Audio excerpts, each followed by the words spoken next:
Welcome to another edition of Politics and Right. My name is Egberto Willies, your host. Today, we are honored to have once again Patrick Lovell. Patrick Lovell is a producer, director, and much more. I like to call him the protagonist of The Con, which really explained more than the mortgage crisis, but much of the crisis in our financial system. Today, he's here on an extended talk about not only the Trump indictment, but what that means to our entire financial system and some of the issues with the actual charges against him. So, first of all, welcome aboard, Patrick. How are you doing today? Wonderful. It's great to see you as always, Egberto. Now, Patrick, while everybody's hyperventilating about these charges against Donald Trump, I think much of what you are saying and in some of the work that I've seen you do on the internet is that, yes, these are charges, but whatever happened to how they actually integrate or play a part in the bigger financial picture of the country? Why don't you elaborate on that? Absolutely. But I think what I'd like to ask you, if you don't mind me, it's not a methodology of tennis, but I am very curious to get some orientation in terms of you're the hardest working producer that I've seen in independent media. And so you're seeing so much that you're reflecting and you're refracting from your audience and people that you interview. And obviously, Donald Trump's a big part of that. Can you give me an idea, Egberto, even though I watch much of your stuff, but if you were to prioritize, for example, what the position of all of these sum total investigations and indictments of Donald Trump say to you within the context of what's important for you and your viewers, how would you set that table?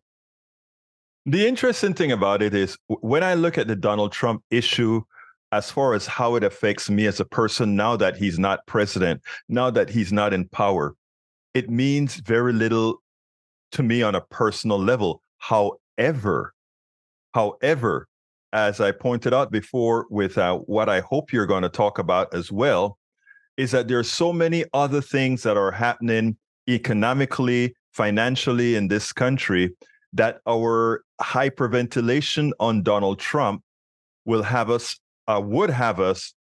disregard a lot of what's occurring that actually means more to our financial well-being, to the country's financial well-being altogether. So that is where I put it. I don't know if that's what you're asking, but in effect, I am saying that it is great. We want to see Donald Trump put away for being the crook that he is, Donald Trump put away for being the evil that he represents.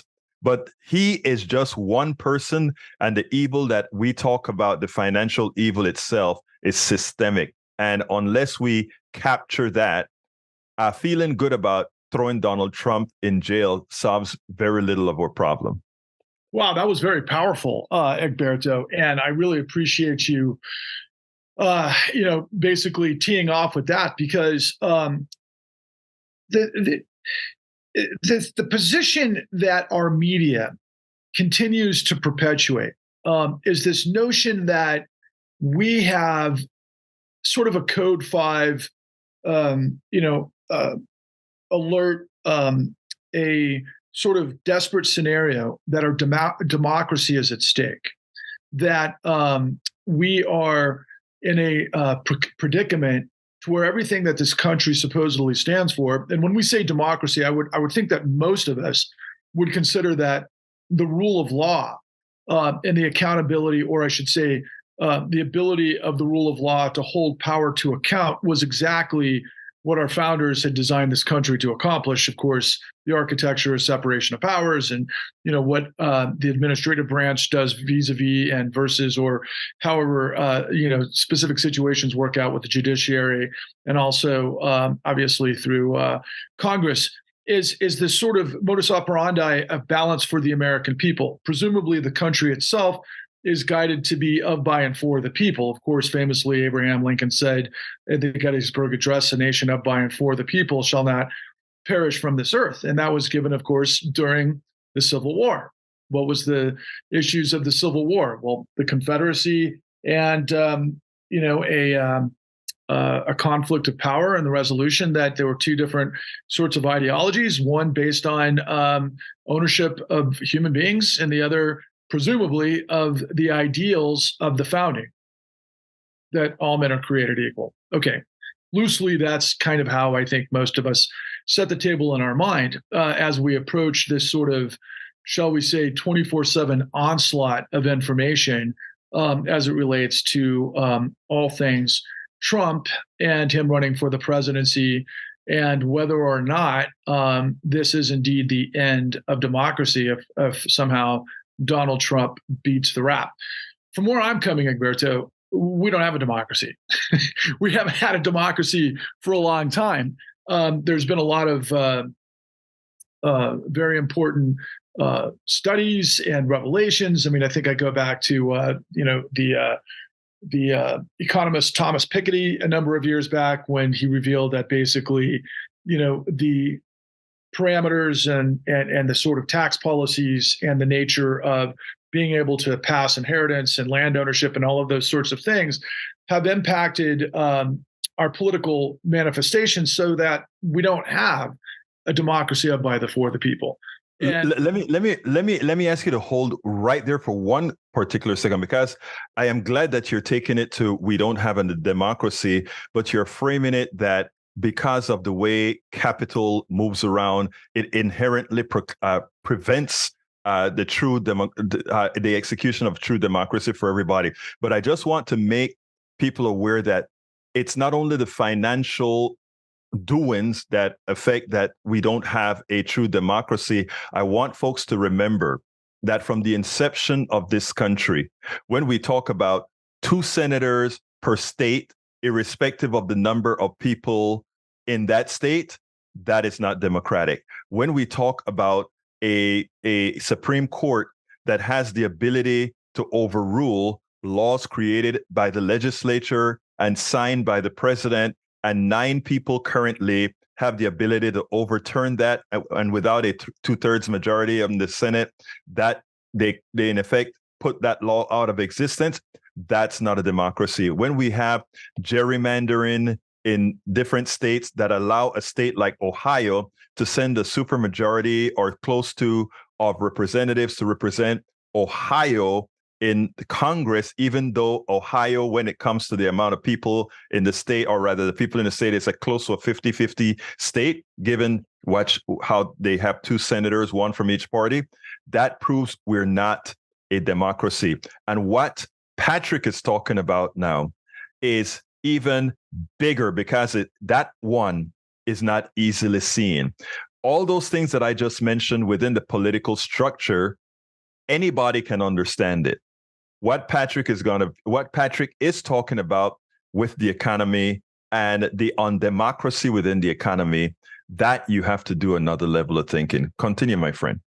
Well, absolutely. And I really appreciate you, again, setting the stage appropriately with that analysis, because, in addition to that, of course, many of our friends in this country will always like to point out, well, we were never designed as a democracy. We're designed as a representative republic, yeah, based on constitutionality of the whole thing. And what that is to me, once you understand how this whole thing works, especially over the course of decades of policy and that sort of thing, especially when it comes to gerrymandering, probably above all for me. But you get into this notion of, oh, wait a second, what you guys are talking about is a government for the minority, those that are the most well-placed, that can manipulate the most and be able to create the sort of inverse perverse of what we all think is or buy into or taught from the very beginning. And most of our culture, particularly in popular culture, reinforces these sorts of misunderstandings, is this nature of, well, okay, anything is possible in this country because we've set the table of fairness that enables me as an individual the dynamic opportunities to evolve to where I want to go, that I'm in a sort of control of my own destiny, that I will find a place in society that I can engineer and architect for myself. And therefore, the country, because of the scaffolding of the laws and the regulations and the nature of how things work, will be able to afford me those opportunities. So I buy in, because therefore it's liberty and justice for all. Therefore, it is a government of, by, and for the people, which of course you just demonstrated isn't, and it has been a problem from the very beginning. But we have also had, if we're doing a historical analysis, everything from the initial revolutionaries, where there were a large percentage of abolitionists who did not want to see slavery in the United States from the very beginning, but they compromised. And then we moved on forward. And of course, we had everything from the Civil War to the 13th Amendment and the 14th Amendment. And then, of course, the progressive movements of everything that catalyzed from, women's suffrage to civil rights to environmental Unions. movements. All of those things and the labor movements happened prior to Teddy Roosevelt, which then manifested all the way through economic upheaval and turmoil and war and everything else to eventually the FDR administration and the Clean New Deal. So none of us, I think, should ever have an expectation that anybody throughout history has ever got it perfect. And we all know that human beings are flawed. But there is a big, big, big difference between the sort of, shall we say, perception at the moment, particularly those of us who are, shall we say, status quo Democrats, if that happens to be the case, that the one impediment to the shall we say, the functionality of United States democracy is this clown, Donald Trump, a guy who you'd have to be absolutely blind not to see over the course of literally decades, and it wouldn't take a lot of research for you to understand all of the ways that Donald Trump has been operating, quite frankly, in a racketeering enterprise for literally decades. So it was very interesting to me, for example, that mainstream media literally almost had a volcanic explosion when this past week we saw 13 indictments in Georgia, care of Fani Willis, the DA, who brought, among other things, a sort of grand gesture of what we call RICO, the racketeering statutes, that now media can say, without hedging themselves, they can say declaratively, well, we thought that it was possible that Donald Trump was a criminal enterprise. And of course, he acted criminally within the context of the insurrection. So therefore, now we have a sort of foundational understanding that we can further this notion that the biggest impediment, the biggest challenge, the biggest thing that we have to overcome is Donald Trump and, of course, his following that we all commonly refer to as MAGA. Now, they're significant and they're getting more, shall we say, audacious, and aggressive. But it's almost audacious. The whole thing is audacity. And I learned this from, white collar criminology and all of the work that we put into, what brought us together, our platform called The Con, which incidentally, and for your viewers, I'd recommend you check out our website because it's now for free. And you can find this information at www.thecon.tv. But it puts me in a very interesting position, Egberto, because when we decided to try to answer some incredible head-scratching questions following the 2008 great financial crisis, to me as a filmmaker, to me as a producer, to me as someone who had actually lived through that scenario, nothing in media to me actually made sense. Because we were in this process where the government was transitioning from the Bush administration after the second administration and everything that came through the sort of the time period of 9/11 through, of course, everything that created the 2008 great financial crisis. But ultimately, the front runners at that time were Senator John McCain, of course, and of course his running candidate Sarah Palin and everything that emulated at the time. But also, of course, President Barack Obama, one of the most gifted and brilliant orators, and a guy that just seemed to be, to people like myself, I think, the right guy at the right time to save the country, who was writing a populist sort of mandate based on the premise, which I fully didn't understand at the time, but I always thought was a little bit of a platitude, if you will. But, this is what politicians do. But do you remember the whole campaign slogan was change we can believe in? Change we can believe in. Yes, we can, as well as you are the change that you were waiting for. Absolutely. And platitudes that could have meaning. Yes. Right. And they were all very uplifting and beautiful. And here is this wonderful guy, educated to the level. It seemed to be the best of the spirit of Americana, as far as I'm concerned. Like for me, what I celebrate above all else, and what, if I were to put my cap on and I were to design it and I would make it in America, by the way, not in China, I would say, what makes America great is the dynamism of the opportunity predicated on the structural format of law that enables people to, thrive in a system and get as far as they're capable of. But at the same time, I believe that you always have to have an opportunity of a safety net, because life can be tumultuous, and I understand capital flows, and I understand economic turmoil, been around for quite a while. But 2008 was something special. It was something different. It was something more calamitous. But yet, once again, the American people found a way to devise a scenario to where the angels of our better nature seem to be pressing forward to solve the problems of that particular time period. Well, as it turns out, that didn't happen.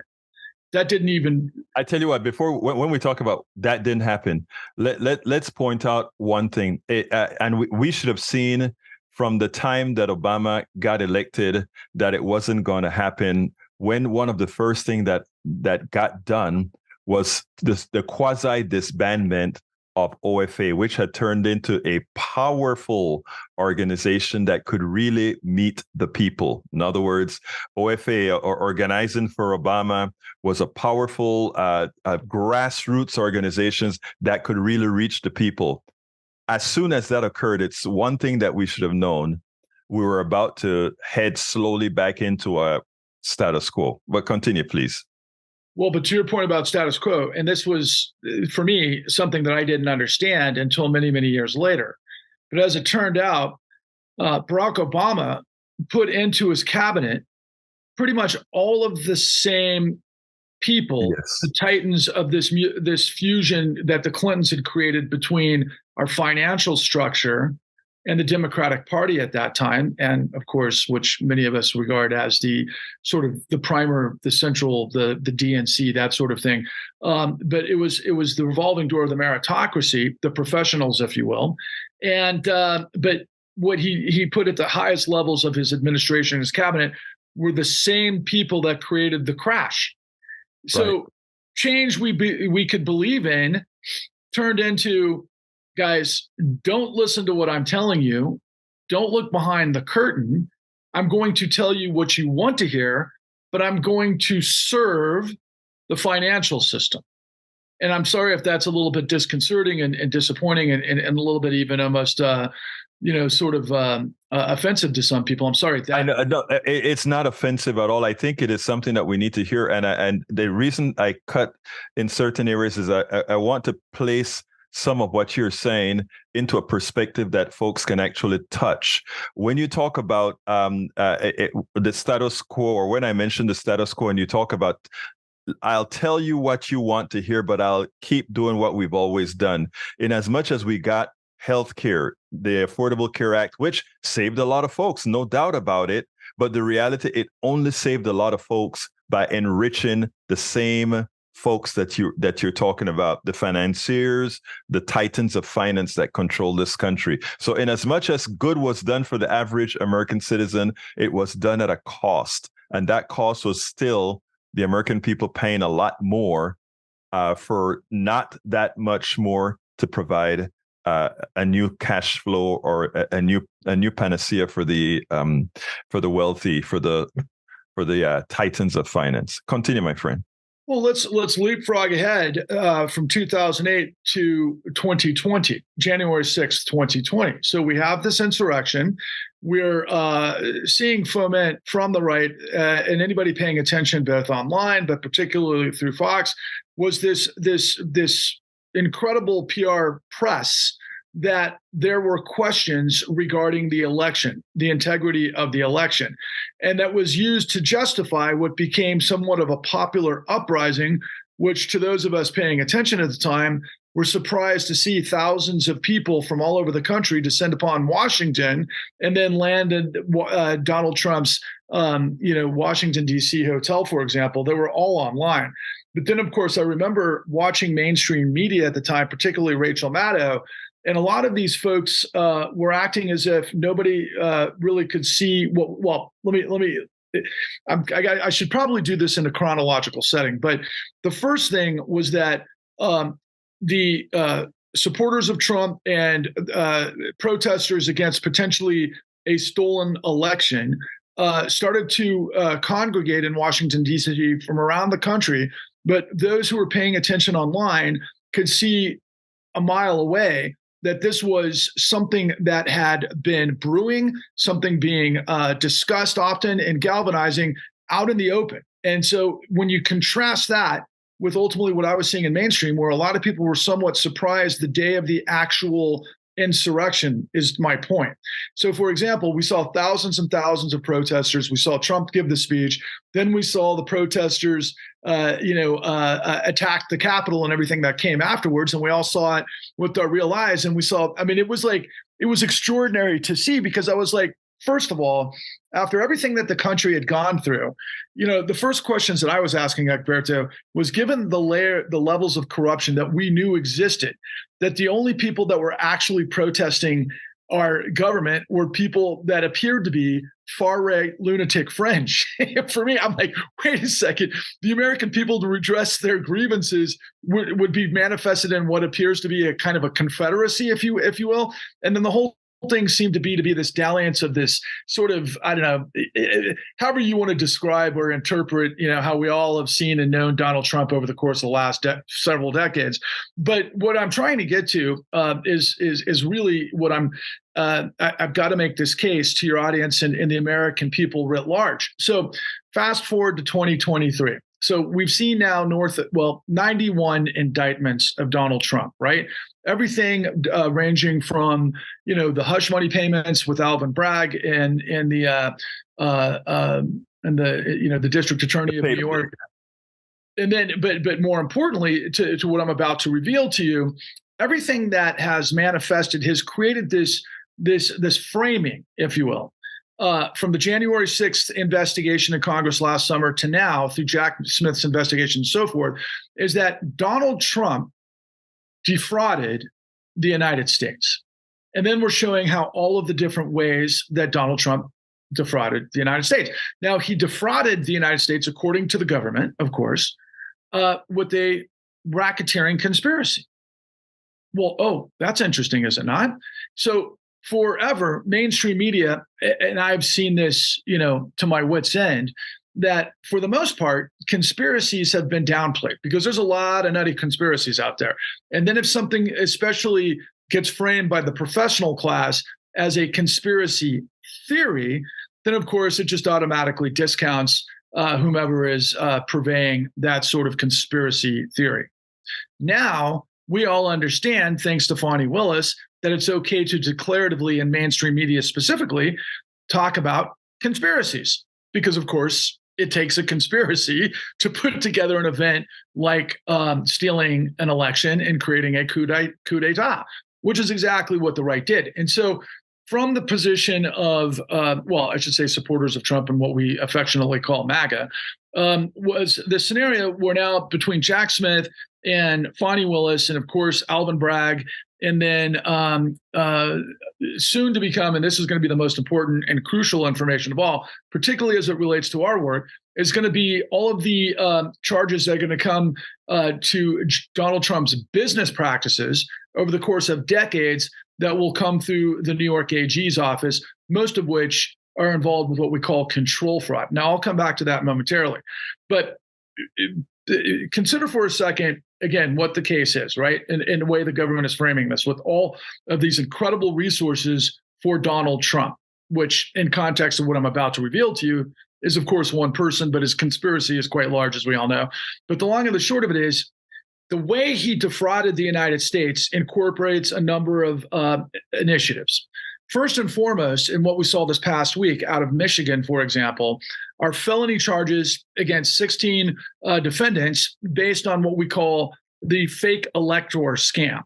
So these people, with presumably, and what we're seeing come cross-reference from what Rudolph Giuliani and a couple of other of Trump's attorneys were involved with, executing and being synergistic and designing, if you will, through this conspiracy, a full fake elector scam where people just basically created phony signatures on elector certifications meant for the, obviously the Electoral College, going back to our original idea of what the founders do and don't do in context of democracy versus minority rule, right? But that's another topic.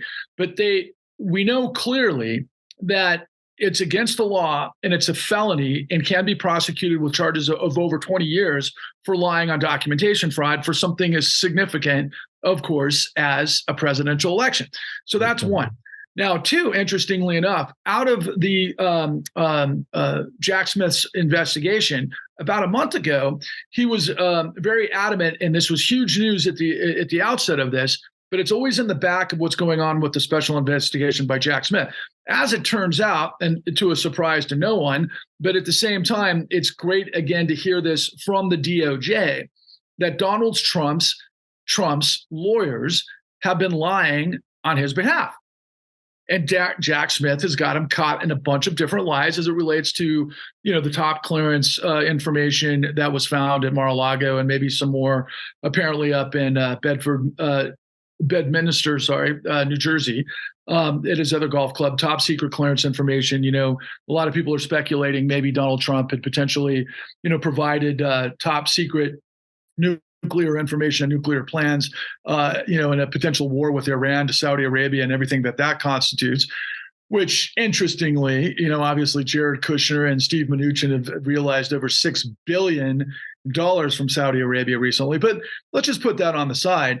But again, lawyers are being basically indicted by the Department of Justice for lying. Now, further to that, what we've seen recently, and I've been paying very, very, very close attention to this, is one of my favorite analysts on MSNBC is the University of Harvard professor Lawrence Tribe, who, among others, one of his students, of course, is our Attorney General Merrick Garland, right? And this guy, when I hear him speak, he speaks with such clarity and dexterity in terms of what the law does and what it doesn't do. I feel like I learn so much when I see him appear a lot of times with Lawrence O'Donnell. And what he did recently was he made the case that Judge Eileen Cannon down in West Palm Beach might be conflicted. Now, we all know that Donald Trump has assigned a bunch of judges. This not just in Judge Eileen Cannon's case, but also to appellate courts throughout the United States during his administration. And I think a lot of us are much more now aware of corruption in the Supreme Court via all of the information we've seen recently on Clarence Thomas, of course, which is incredibly disconcerting. But of course, Judge Alito as well, accepting billionaire gifts and being on specific cases that have impact for their businesses and so forth. Direct corruption and pollution of the Supreme Court and all of that entails. But going back to Judge Eileen Cannon, what's very important to understand is that Lawrence Tribe on national television has impugned the integrity of the court of Judge Eileen Cannon. So put those three things aside for just a moment and understand that I'd say that, in fact, I don't want to speak for your audience. You tell me, Egberto, would you say that a majority of your audience that you interact with would be supportive of seeing Donald Trump convicted for these crimes and the others that appear to be working their way through the system? Of course they would. They would definitely. Why would they, out of curiosity? Why would they? And they really think he's a bad person that has committed all these crimes. But not only that, but the system is ready.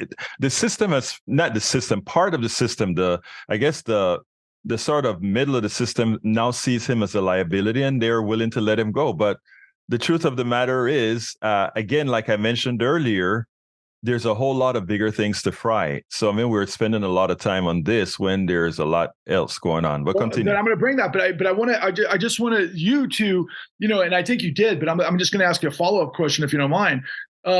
Just in conversation that I have and things that I've seen, particularly in reaction to all of this information coming through the New York Times and the Washington Post and all things 24/7 of Donald Trump coverage, as well as those that respond in social media, particularly celebrities, it's like they've bought into this notion that our democracy lives or dies with the conviction of Donald Trump, who we can see has been. Let me tell you first of all. And if I understand where you're going with that, That is a very important thing that most Americans better realize right now. Donald Trump was not the problem. The system has always been the problem. Donald Trump was just an inept person that came out and said out loud what everybody has been and continue to do behind the scenes. I want that, and I speak about that on the show quite often. People sit down and think we're going to put all of the existential, that getting rid of Donald Trump is existential to maintain our democracy. No, Donald Trump has laid the foundation, voiced the foundation that makes minority rule, and not only minority rule, but he has allowed the bad things to seem plausible. And that's the greatness of why, so when he's gone, what we have are more intelligent people capable of executing what he attempted to execute and failed. He says the quiet parts out loud because he's not the brightest bulb in the box. In addition to that, he's so arrogant. He's so arrogant. I'll use this as kind of a comedic sort of antidote to the whole thing, and then I'll move on to the next point, which is exactly what you've telegraphed, and inappropriately so.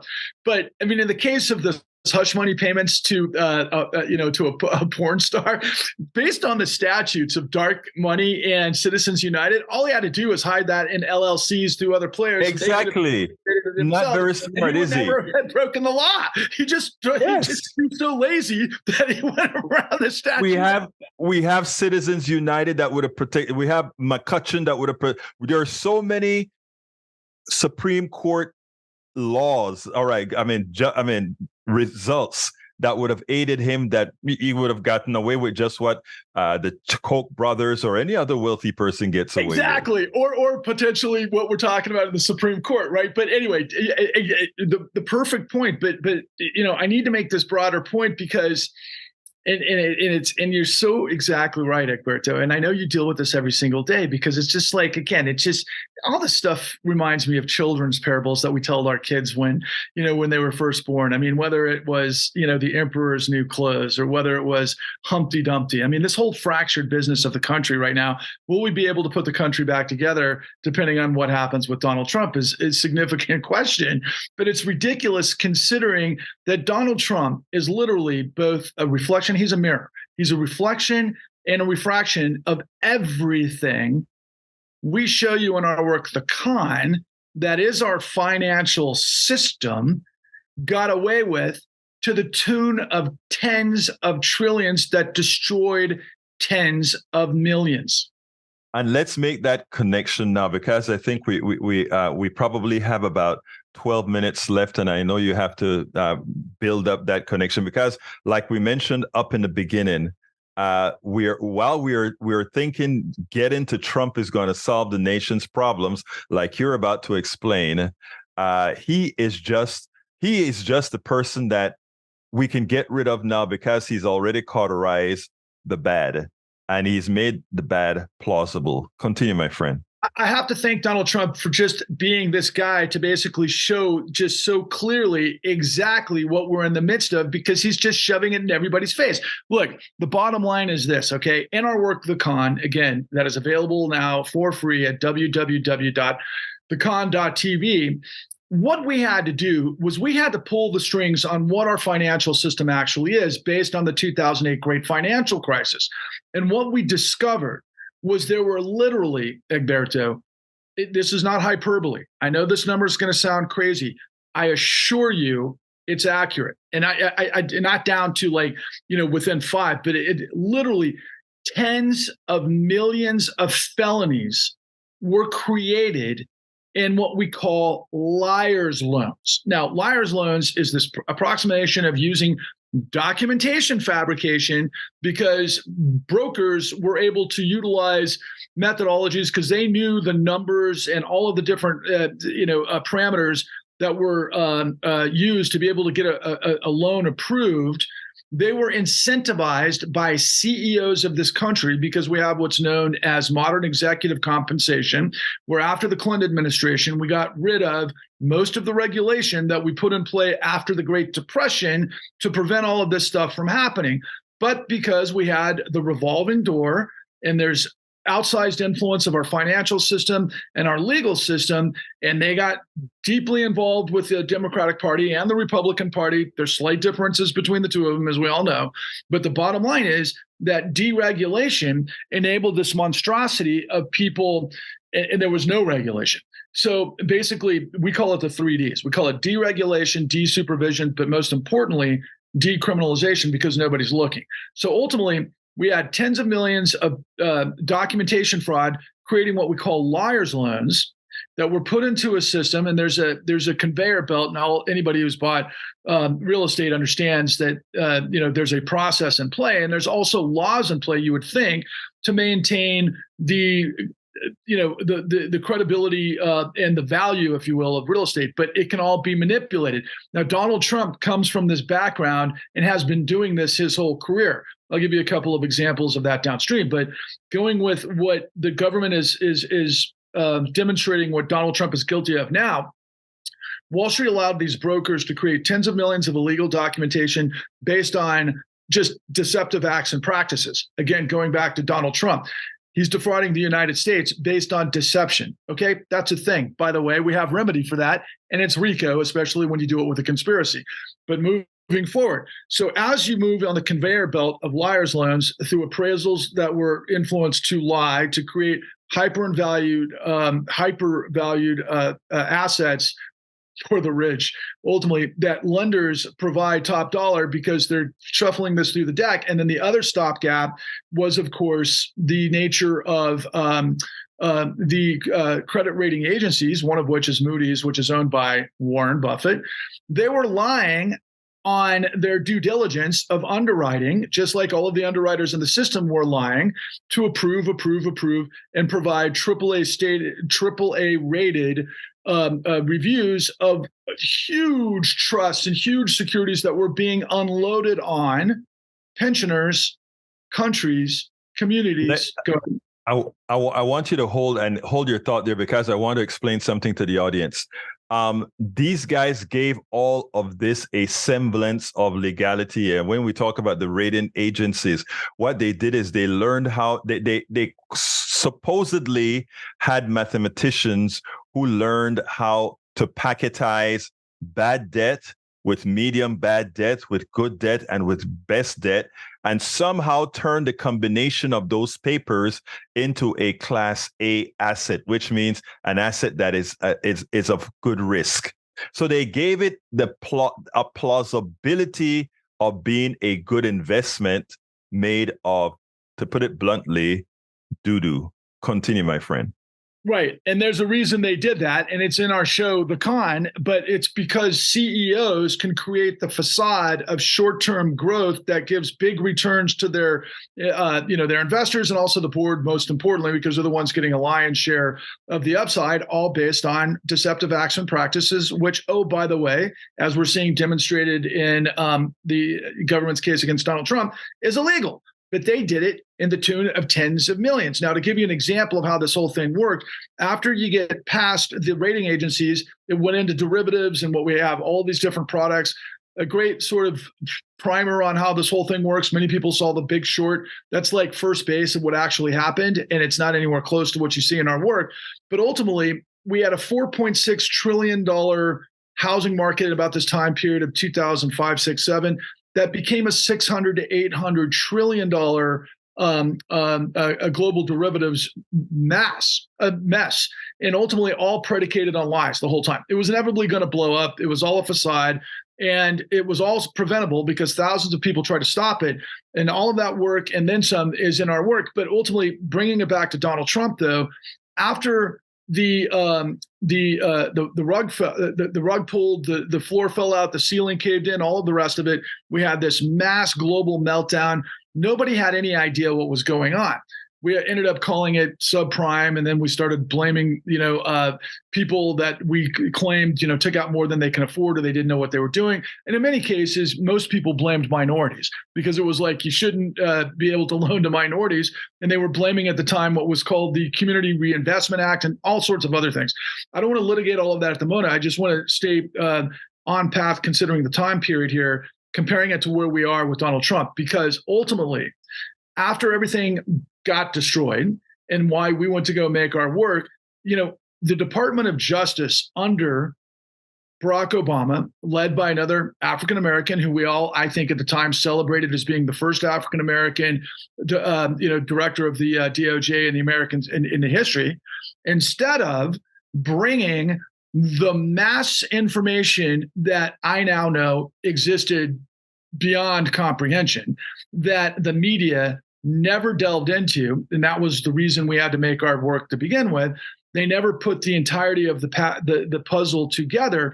The Department of Justice had all of this information, but instead of bringing all of the power and the might of the legal system apparatus of the United States to bring massive racketeering charges against racketeering enterprises, particularly through the Dons, not to be confused with Don the Con, but the Dons, the heads of Wall Street, the CEOs that were manifesting what we call a control fraud based on all of these elements that go into the pipeline. Instead of bringing the RICO statutes against them, what we did was we did deferred prosecution agreements. They didn't have to admit to anything. The investigations stopped. And ultimately, at that time period, the government did this incredible smoke and mirrors where they sold the world that we were going to spend $700 billion from Congress to save the financial economy of the world. Mm-hmm. And ultimately, what we did was that was all just smoke and mirrors, because the Federal Reserve behind the scenes decided to unleash, at the time in 2009, $29 trillion. Yes. $29 trillion to these racketeering enterprises that blew up the world, that were all provable, that are all being demonstrated because they used, and I'll finish with this real quick and then I'll answer your questions. They, among other things, I demonstrated that there was millions upon millions of documentation fraud. But ultimately, what we find in the collapse of the 2008 great financial crisis, we had millions of foreclosures. Well, you can't have coal transmuted into gold and then transmuted into coal again. That's what they did in terms of the documentation fraud. So attorneys all across the country and what we call foreclosure mills, working with this apparatus called servicers, worked in concert to create liars fraud closures. So they created the same type of mechanical lies to foreclose on millions of people that got completely set up and destroyed and had their houses taken, and then the collateral damage that comes from there. And as it turns out, judges, and we're talking thousands of judges, were working in cahoots to ignore all of the actual information that they wouldn't allow what we call discovery, which is what you have to put all of these cases together. So instead of all of the law working in concert on behalf of the millions upon millions of people that got destroyed by the system, the law actually worked for the guys that did it, as did our financial system. So the relevance would be, okay, so guys who were all up in arms about, as justifiably so, Donald Trump getting away with murder, of the American dream, or, law and order and all the rest of it. Just imagine if, knowing what you know now about all of his cumulative cases, that we decided as a country, hey, look, no harm, no foul. Let's give Donald Trump a few $1 billion, maybe a few trillion, and let's just wipe everything clean. And that'll be that. That would be the equivalent of what we did to Wall Street, and it's ridiculous. Well, I mean, it's interesting because what I wanted to bring up is that Donald Trump has a point, and I hate to say this, but he has a point. The fact that they're going to come after him for racketeering on the state level, the fact that they're going to come to him on all these other charges that Others have been a bit smarter in doing the same, meaning the bankers per se. Donald Trump does have a point. They are coming after him, but whatever happened to the others that they should have gone after? He probably has looked at 2 points, said, well, Egberto. yeah. He has 2 points. Go ahead. The fact of the matter is, and you're demonstrative in the appropriate way, considering mainstream media and also all the hate that we're seeing on social media and everything else. And that's another conversation for probably another day. But look, man, media is fake. That's why we had to make the con, because I knew, and there's so much more to it. But I knew that something smelled wrong in Denmark. The cheese smelled wrong in Denmark. And once we started asking questions and we started getting to the right place, and to let everybody know, I mean, I want you to think about this for a second, right? So Fox, admitted under subpoena through Rupert Murdoch that their entire platform is a lie, that their business model is a lie. That's why they ended up settling for $787 million in the Dominion lawsuit. Billion. Now they're lying, times 10. But just to put it into perspective, Fox, I think, had a $3.7 billion profit in 2022, right? I think they had $14.7 billion in operating. Yeah, it's just the cost of doing business, my friend. Cost of doing business, right? And so the lies are now the commodity of the liars that are hiding all of these things from you. And so we literally put all this together to find the $29 trillion truth. And I want your audience to think about that in context to Trump, in context of the problems we have and everything else. I'll finish with this real quick. Barack Obama and President Biden and a litany of whatever we might call mainstream Democrats have justifiably recently celebrated what looks to be a lot of sort of next level celebration by way of moving into renewable energy, for example. And a lot of this stuff has been coming from last year's, budget that came out of Congress, that there was a lot of, obviously the Republicans were trying to. It was like 6.7 trillion, then it went to 1.7 trillion. We spent 1.7 trillion to get what appears to be something to celebrate. Meanwhile, we've given at least north of 50 trillion to the financial system since 2009. But it's worse than that, because that $1.7 trillion is over 10 years. We're talking about. Talking about when they bailed out the banks on the order of 20 something $trillion, that was instantaneous. Last week I was given a lot of the subjects that I was covering was that Wall Street is a fraud. There is a man, I don't remember his name, who actually talked about the 2008 crash, and he betted against the market and made billions betting against the market in 2008. He's doing the same thing again right now. Michael Burry.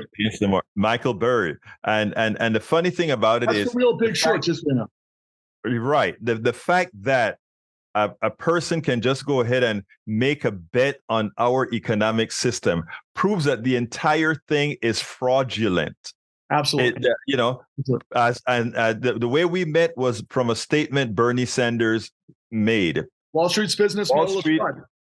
It's fraud. And that's how we came together. And here we are closing with Donald Trump getting caught up in RICO on a state level and in many other statutes on the federal level, when all the people that are much more damaging than Donald Trump. And by the way, we want Donald Trump convicted. Absolutely. Those that are don't think that we don't want Donald Trump convicted. This guy's evil and we want him gone forever. But we also want the titans of finance who caused the deaths of millions of thousands of Americans because they took their money, they conned them, as in what my brother here created in his series, The Con.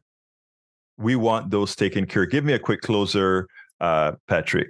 I'm going to try to do this as quickly as I can, so I apologize to older listeners if I talk too fast on this. But thank you for the opportunity to speak to you and your audience.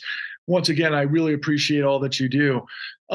Look, first and foremost, my friends, that a nation of, by, and for the people has to have, as everybody in mainstream media is talking about, no one above the law, not a former president, but not companies and CEOs either, especially those that do massive widespread carnage that continue to completely loot the full faith and the credit of the United States to basically lie and deceive everybody else instead of creating this identity politics war that is going to have catastrophic consequences and already has had enough consequences. My formula is that corruption births and fuels fascism, and I'm trying to create a tidal wave populist crusade of those who care about liberty and justice to join and unite with the facts to be able to create a civil rights-like movement that purges corruption. Because if we don't, and we don't get our country of, by, and for the people back, we're doomed. Absolutely so. Patrick Lovell, director, producer, and protagonist in The Con. Thank you so kindly for having been on Politics Done Right. Thank you, as always. All the best to you and your listeners. We spend a lot of time deconstructing the news, trying to parse it into a form that everybody can understand. We try to find those little nitpicks where it flies above the fray, etc. If you really like these videos that we do, I want to ask a big favor. Please go ahead. Number one, subscribe to our channel. And number two, please join if you can. Thank you so kindly for watching. Keep watching. Please remember to share. We must populate the entire internet with our progressive message, a message that we know is what most Americans say that they want. So help us, please join.